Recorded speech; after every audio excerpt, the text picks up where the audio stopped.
إن هذا القرآن يهدي للتي هي أقوم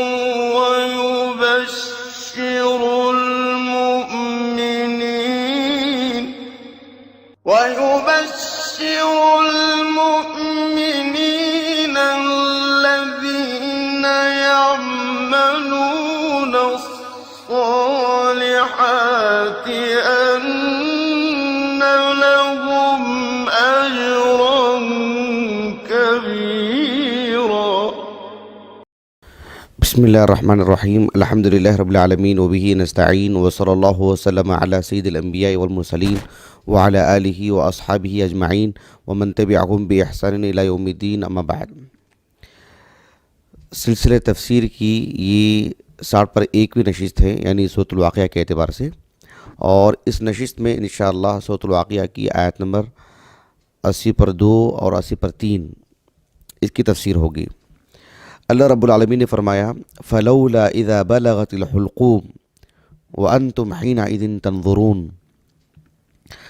اللہ سبحانہ وتعالیٰ نے پچھلی آیات میں قرآن مجید کی عظمت اللہ نے بتائی ہے، اور قرآن مجید کی عظمت بتانے سے پہلے انسان کی تخلیق اور انسان کی زندگی میں جو چیزیں ضروریات ہیں، اللہ رب العالمین نے بطور امتنان، بطور احسان اس کا ذکر فرمایا کہ یہ اللہ سبحانہ وتعالیٰ ہی ہے جس نے تمہیں پیدا کیا اور تمہاری ضروریات زندگی بھی دی، اور اس عظیم قرآن کو نازل کیا ہے، اسے قبول کیا جائے، اس پر ایمان لایا جائے۔ یہ تو انسان کی زندگی میں بتائی جانے والی بات ہے، لیکن انسان کی زندگی میں جو بات بتائی جاتی ہے، ظاہر بات ہے اللہ سبحانہ وتعالیٰ اختیار دیے ہیں۔ انسان جب نہیں مانتا ہے تو وہ اس کے اختیارات میں سے ہے، لیکن جب موت آتی ہے تو تب اس کو اختیار نہیں دیا جاتا ہے۔ اسی لیے اللہ رب العالمین نے ایک ایسا اسلوب اختیار فرمایا جس میں تحذیر، جس میں آگاہ کرنے والا اسلوب، جس میں ڈرانے والا اسلوب، دھمکی دینے والا اسلوب۔ فلولا اذا بلغت الحلقوم وانتم حینئذ تنظرون، یعنی پس جب انسان کی روح اس کے حلق تک آ جاتی ہے اور تم اس کو دیکھ رہے ہوتے ہو کہ انسان مر رہا ہے، یعنی کیا انسان کی روح کو تم لوٹا سکتے ہو، اسے زندگی بخش سکتے ہو؟ یعنی کہنے کا مطلب یہ ہے کہ آج تم سے جیسے ایک آدمی کو ہم کہتے ہیں ہم آپ کو 2 گھنٹے کا وقت دیتے ہیں، آپ کو اختیار ہے، آپ یا تو یہ قبول کریں یا تو یہ قبول کریں۔ 2 گھنٹے کے بعد آپ کو اختیار نہیں ہے۔ 2 گھنٹے جب ہونے جاتے ہیں تب ہمارا اسلوب کیسا رہتا ہے؟ کیونکہ اب آپ کے اختیارات ختم ہوتے جا رہے ہیں، اب آپ کے پاس کوئی چارہ کار نہیں سوائے اس کے کہ ہم جو بولے اب آپ وہ مانیں۔ آپ کو 2 گھنٹے کا اختیار دیا گیا، تو انسان کو 60 سال کی زندگی دی گئی، اور انسان اس میں اتنا مست، اتنا غرق اور اتنا جنونی ہے کہ اللہ کی بات کو ماننے کے لیے تیار نہیں۔ تو اللہ رب العالمین نے ایسے وقت میں کہا فلولا اذا بلغت الحلقوم وانتم حینئذ تنظرون، کہ اللہ رب العالمین کے دین کو تم نے قبول نہیں کیا، اللہ کی عبادت نہیں کی، اللہ سبحانہ وتعالیٰ کی نازل کرتا کتاب قرآن پر آپ نے ایمان نہیں لایا، بلکہ اس کے برعکس آپ نے اس کا انکار کیا، تکذیب کی، اور جو ہے مذاق اڑایا انبیاء کا، یا اپنے تئیں خاموش رہے یہ سمجھ کر کہ ہم جس پر ہیں وہی اصل ہے۔ کہا کہ فلولا اذا بلغت الحلقوم۔ اس کی تفسیر یقیناً آنے والی آیات سے جڑی ہوئی بات ہے، اسے میں انشاءاللہ آنے والی نشست کو جب آپ سنیں گے تو پھر دونوں نشستوں کی باتیں آپ کو، ان ساری آیاتوں کا مفہوم آپ کے سامنے واضح ہو جائے گا انشاءاللہ۔ ایک ایک کر کے ہم سمجھتے ہیں۔ اللہ رب العالمین نے فرمایا فلولا اذا بلغت الحلقوم۔ لولا اس کو کہتے ہیں حرف التحذیف۔ التحذیف یعنی ابھارنا، کسی کو ابھارنا۔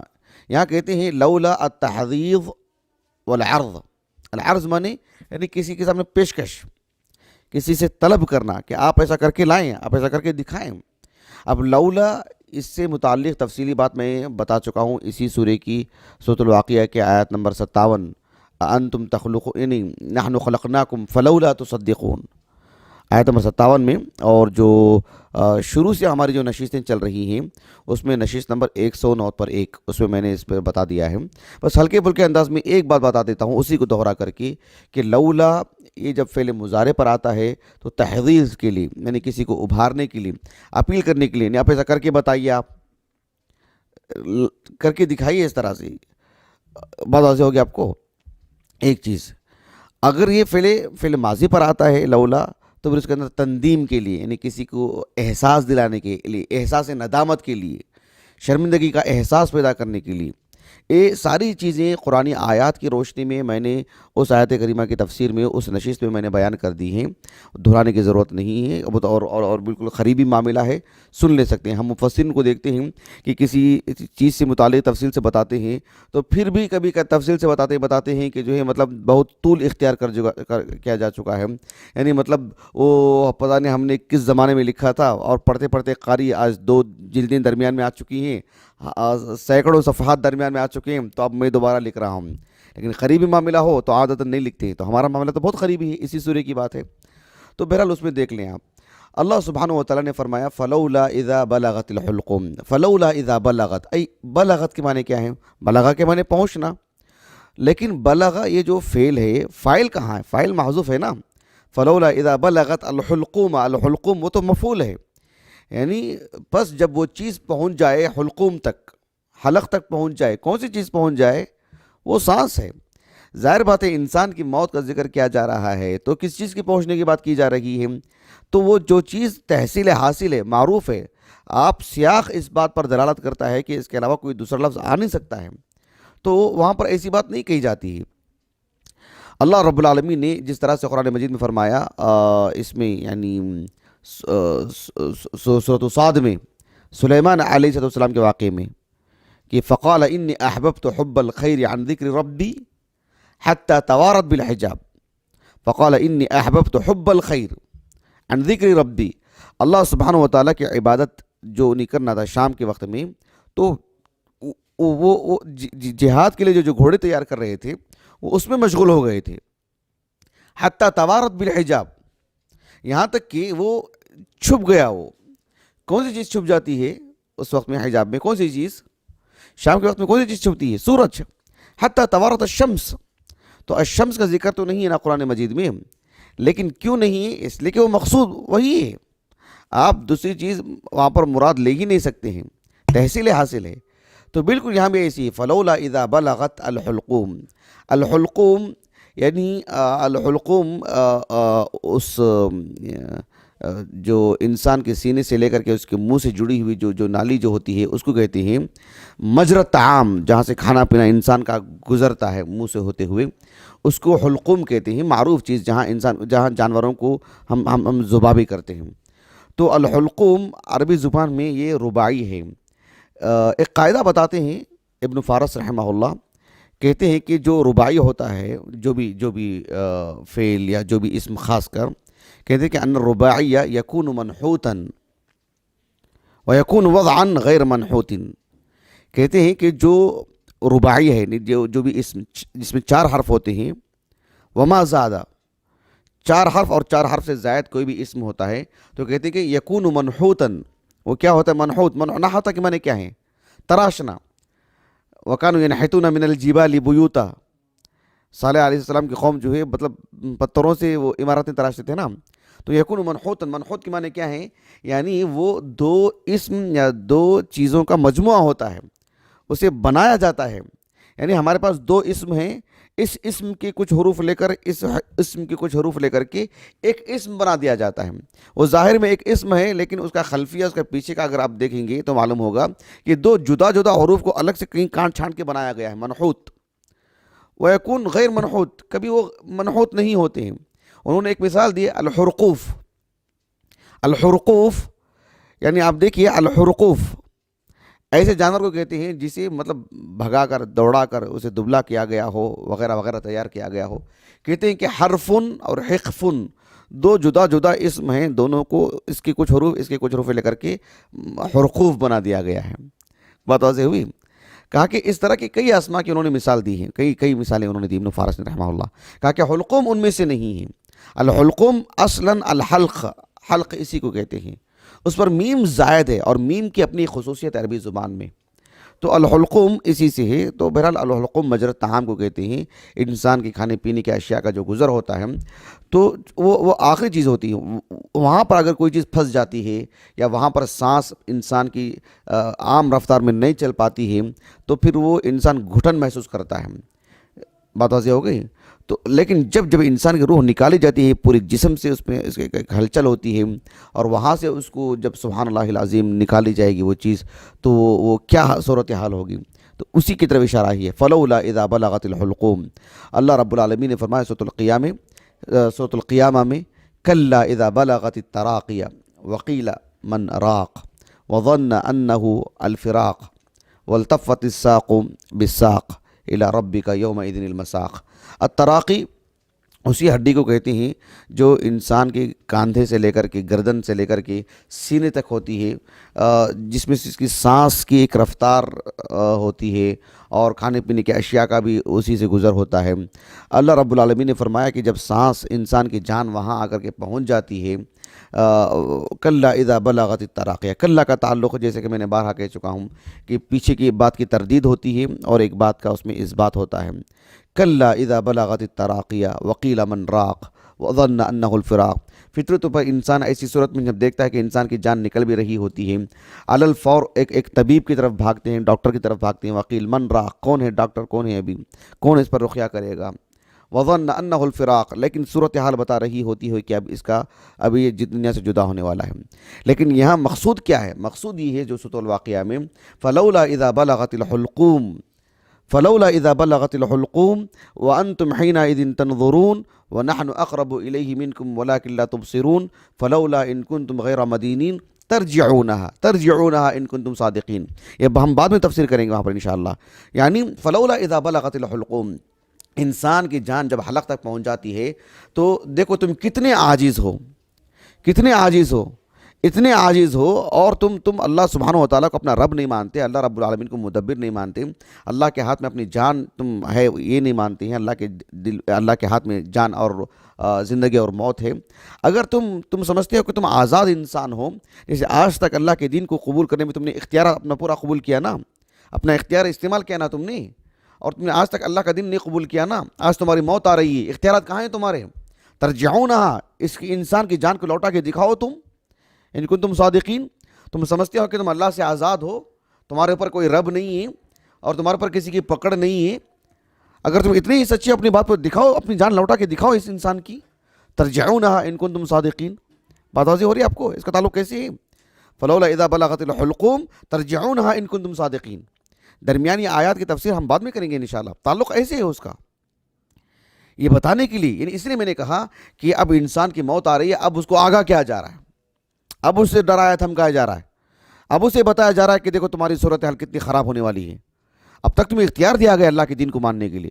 فلولا اذا بلغت الحلقوم، پھر اس کی بات کی چند آیتوں کے بعد ترجعونہا ان کنتم صادقین، اس کی جان تم ذرا لوٹا کے بتاؤ. اللہ تعالیٰ نے اس کے بعد کہا وانتم حینئذ تنظرون. فلولا اذا بلغت الحلقوم وانتم حینئذ تنظرون. وانتم یعنی یہ وانتم کس سے کہا جا رہا ہے؟ عبداللہ بن عباس رضی اللہ عنہما کا انہوں نے قول نقل کیا ہے. کون؟ ابو اسحاق الثعلبی رحمہ اللہ، الکشف والبیان عن تفسیر القرآن، تفسیر ثعلبی جو ہے نا، اس میں انہوں نے یہ قول عبداللہ بن عباس رضی اللہ عنہما کی طرف منسوب کر کے نقل کیا ہے، اور اس کی کوئی سند انہوں نے ذکر نہیں کی ہے، اور اس سے پہلی والی کتابوں میں عبداللہ بن عباس کا یہ قول کہیں منقول نہیں ہے. میری بات واضح ہو رہی ہے آپ کو؟ حتیٰ کہ جو موسوعۃ التفسیر الماثور ہے، انہوں نے بھی عبداللہ بن عباس رضی اللہ عنہما کا اس قول کو صرف ابو اسحاق الثعلبی کے حوالے سے نقل کیا ہے کہ اس کی کوئی سند نہیں ہے، اور پہلی والی کتابوں میں کہیں اس کا کوئی ذکر نہیں ہے. تو ابو اسحاق الثعلبی نے عبداللہ بن عباس کے حوالے سے بدون سند یہ بات نقل کی ہے کہ وَأَنْتُمْ، گویا کہ اہل خانہ سے بات کہی جا رہی ہے، اہل خانہ کو بتایا جا رہا ہے کہ تم دیکھ رہے ہوتے ہو کہ اس کی جان نکلی جا رہی ہے. وَأَنْتُمْ حِينَئِذٍ تَنْظُرُونَ، اس وقت تم وہاں پر موجود ہو اور دیکھ رہے ہو، دیکھو کیا صورتحال ہے، انسان کی جان نکل رہی ہے. ابن جریر الطبری رحمہ اللہ نے اپنی تفسیر میں اس قول کو نقل تو کیا ہے، لیکن ابن عباس کے حوالے سے نہیں رضی اللہ عنہما، بلکہ آپ نے یوں ہی نقل کیا، یوں ہی لکھا آپ نے کہ وَأَنْتُمْ سے مراد گویا کہ دنیا کے سبھی انسان مراد ہیں. جیسے ہم آپ سے کہتے ہیں نا، یعنی یہ عربی زبان کا اسلوب ہے، یہ عربی زبان کا اسلوب ہے. وَأَنْتُمْ سے مراد صرف اہل خانہ مراد نہیں ہے، ایک قضیہ مراد ہے، ایک معاملہ مراد ہے. جیسے ہم کہتے ہیں کہ ایک انسان کو ایک قوم کے لوگوں نے قتل کر دیا، اور ایک زمانے کے بعد بھی 20-25 سال کے بعد، 100 سال کے بعد بھی ہم کہتے ہیں نا بھائی تم وہ لوگ ہو جنہوں نے قتل کیا ہے. جبکہ وہ سب کے سب موجود تھے وہاں پر، سب کے سب حاضر تھے وہاں پر، سب کے سب شریک تھے اس میں؟ بالکل بھی نہیں۔ کسی نے ایک مسلمان کو تکلیف دے دی اور میں کہتے کہ تم نے ایسا معاملہ اختیار کیا، تم مسلمانوں کو تکلیف دیتے ہو، تم لوگوں نے دی ہے۔ سمجھ رہے ہیں اس بات کو آپ؟ تو گویا کہ خطاب سب سے کیا جاتا ہے، عربی زبان کا اسلوب ہے۔ اللہ تعالیٰ نے کہا کہ لا تقتلوا انفسکم، ایک انسان 50 انسان کو جو قتل کرنے والی بات کہاں سے آتی ہے؟ لا تقتلوا انفسکم، تم اپنے نفسوں کو قتل مت کرو۔ کیا مطلب ہے اس کا؟ یعنی آج کسی مسلمان نے کسی مسلمان کو قتل کر دیا ہے تو وہ سبوں سے خطاب کیا جاتا ہے، وہ سبوں سے بات کہی جاتی ہے، وہ بھلے ہی سب حاضر وہاں پر نہ ہو۔ تو اللہ رب العالمین نے یہ ساری دنیا کے لوگوں سے کہا، اہل خانہ ہی سے نہیں۔ یعنی انسان کی جب موت آتی ہے، فلولا اذا بلغت الحلقوم وانتم حینئذ تنظرون، اور تم اس وقت دیکھ رہے ہوتے ہو، کیا مطلب؟ یعنی تو گھر کی بات ہے یہ۔ ایک آدمی کا اسپتال کو گیا، کسی کا انتقال ہو رہا تو دیکھ رہا ہوتا ہے، اہل خانہ ضروری نہیں، اور اس منظر کو دیکھنے کے لیے وہ گھر میں ہی حادثہ ہونا ضروری نہیں، دنیا بھر کی بات ہے، یہ بتانا مقصود ہے۔ یعنی ایک انسان کی جان جاتی ہو تو تم دیکھتے ہو نا اس منظر کو، تو وہ بات یہاں یہ مراد ہے۔ فلولا اذا بلغت الحلقوم وانتم حینئذ تنظرون، یعنی تم اس وقت اسے دیکھ رہی ہوتی ہو کہ انسان کی جو جان جا رہی ہے۔ اللہ سبحانہ وتعالیٰ نے اس کے بعد فرمایا وَنَحْنُ أَقْرَبُ إِلَيْهِ مِنْكُمْ وَلَكِنْ لَا تُبْصِرُونَ، یعنی جب انسان کی جان جا رہی ہوتی ہے تو ہم یعنی تم سے زیادہ اس کے قریب ہوتے ہیں۔ ایک انسان ہے، اس کی جان جا رہی ہے، لوگ اس کے کتنے قریب ہوتے ہیں؟ کہا کہ وَنَحْنُ أَقْرَبُ إِلَيْهِ مِنْكُمْ، ہم تم سے بھی زیادہ اس کے قریب ہوتے ہیں۔ وَلَكِنْ لَا تُبْصِرُونَ، وَنَحْنُ أَقْرَبُ إِلَيْهِ، نحن اقرب، ہم قریب ہوتے ہیں۔ تو اس سے مراد کون ہے؟ عبداللہ بن عباس کہتے ہیں رضی اللہ عنہما، الملائکہ، اور یہی حق ہے، الملائکہ مراد ہیں۔ شیخ الاسلام ابن تیمیہ رحمہ اللہ کہتے ہیں کہ اس سے مراد ملائکہ ہی ہیں، اس سے مراد اللہ تعالیٰ کی ذات نہیں ہے۔ اگر اللہ تعالیٰ کی ذات ہوتی تو وَنَحْنُ أَقْرَبُ إِلَيْهِ مِنْكُمْ، ہم انسان کی جب موت آ رہی ہوتی ہے اس وقت میں، اس جگہ میں ہم تم سے زیادہ قریب ہوتے ہیں۔ اللہ سبحانہ وتعالیٰ کسی جگہ میں کسی وقت کے لیے آ کر کے قریب نہیں ہوتے ہیں تخصیص کرنے کے لیے۔ بات ہماری واضح ہو رہی؟ یعنی اللہ سبحانہ وتعالیٰ اگر ہر جگہ ہیں رب العالمین عیاذاً باللہ، تو پھر کسی جگہ کی تخصیص کی کیا ضرورت؟ کسی زمانے کی تخصیص کی کیا ضرورت؟ کسی جگہ کی تخصیص کی کیا ضرورت؟ تو یہاں معاملہ اللہ رب العالمین کا، اللہ کی ذات کا نہیں ہے، یہ ملائکہ مراد ہیں۔ جیسے کہ میں نے کہا نا ابن عباس کے حوالے سے رضی اللہ عنہما کہ وَنَحْنُ أَقْرَبُ إِلَيْهِ مِنْكُمْ، اور ابن تیمیہ رحمہ اللہ کہتے ہیں کہ اللہ نے کہا وَلَكِنْ لَا تُبْصِرُونَ، ای وَلَكِنْ لَا تُبْصِرُونَ الْمَلَائِکَہ، لیکن تم ملائکہ کو اس وقت دیکھ نہیں سکتے۔ ابن تیمیہ رحمہ اللہ کہتے ہیں کہ اگر اللہ تعالیٰ کی ذات اگر مراد ہوتی تو اللہ سبحانہ وتعالیٰ کو نہیں دیکھنے کی بات صرف اسی وقت کیوں کی جا رہی ہے؟ اگر یہ کہا جائے کہ وَلَكِنْ لَا تُبْصِرُونَ، لیکن تم اسے دیکھ نہیں سکتے، اس کا مطلب یہ ہوا کہ اس وقت دیکھ نہیں سکتے، جہاں اللہ کو تم دیکھ تو سکتے ہو لیکن اس وقت دیکھ نہیں سکتے، یہ معنی نکلے گا اس میں۔ تو اس اعتبار سے وہاں مراد الملائکہ ہیں۔ وَنَحْنُ أَقْرَبُ إِلَيْهِ مِنْكُمْ وَلَكِنْ لَا تُبْصِرُونَ، قرآن مجید میں اللہ رب العالمین نے یعنی انسان کی جب موت آتی ہے اس وقت اس کے قریب میں ملائکہ آتے ہیں اور اس کے کتنے قریب رہتے ہیں، اس سلسلے میں قرآنی آیات بہت ہیں۔ انشاءاللہ میں آنے والی نشست میں کچھ آیاتیں آپ کے سامنے پیش کروں گا، لیکن یہاں مراد ملائکہ ہی ہیں، اور یہ ایک متفق علیہ موقف ہے۔ اس کے مقابل جو موقف ہے وہ موقف مرجو ہے، ضعیف ہے، درست نہیں ہے، مردود ہے، وہ یعنی قابل رد موقف ہے وہ۔ اس سے مراد جو بھی بات کہی جاتی ہے، اس سے مراد صرف الملائکہ ہیں، اور یہی جو ہے بالکل صحیح موقف ہے۔ بہرحال میں اپنی بات کو ختم کرتا ہوں۔ اللہ سبحانہ وتعالی ہماری اس نشست کو ہمارے اساتذہ، والدین اور ہمارے کل معاونین، مشاہدین، ہمارے اہل خانہ کے لیے، اور خصوصاً شیخ سفیان اور حافظ عبد المتین کے لیے اللہ تعالیٰ ذخیرہ آخرت بنائیں، ہمارے لیے ذخیرہ آخرت بنائیں۔ سبحانک اللہم و بحمدک، اشہد ان لا الہ الا انت، استغفرک و اتوب الیک۔